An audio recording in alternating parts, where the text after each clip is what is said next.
Jo Malone na perfume.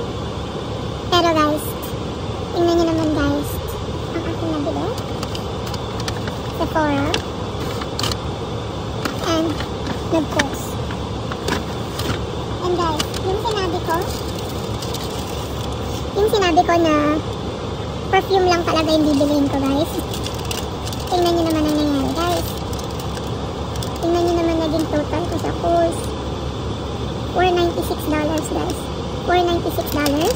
And yung isa naman is $150. So $150 yan. $150 guys. So $429 plus $150 is like $579. Tama ba ako ng math?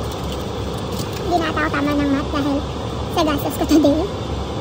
Pero I'm happy dahil nabili ko yung sapatos ko para sa work on Wednesday next week. And then may other job as well. So yeah.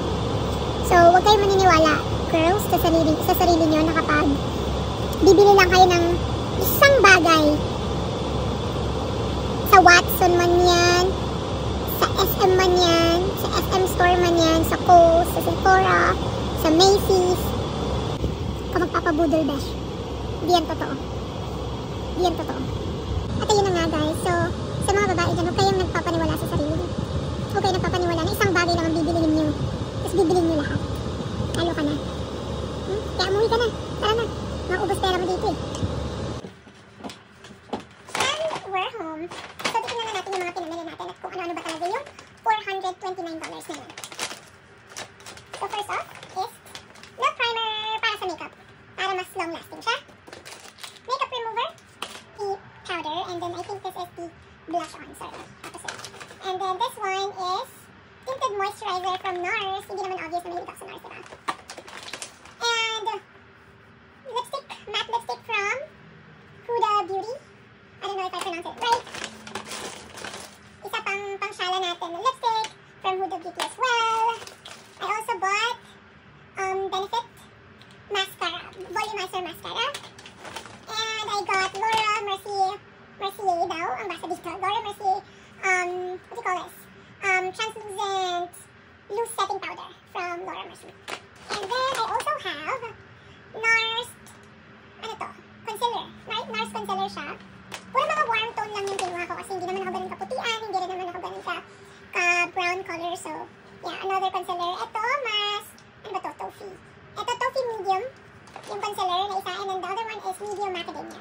Ito mga napanood ko lang to sa vlog ni Miss Pia Works. And then the other one is I bought Gucci perfume. Wala kasi sila sa Sephora, sa Alameda, ng, what do you call it? Jo Malone. So I have to buy a different brand, which is okay. Gusto ko lang talaga magkaroon ng perfume ko before I start working. And I bought Gucci. It's like, I think it's $168. Conversion sa pesos, like 7,000 pesos. So yeah, yun yung nabili natin sa Sephora.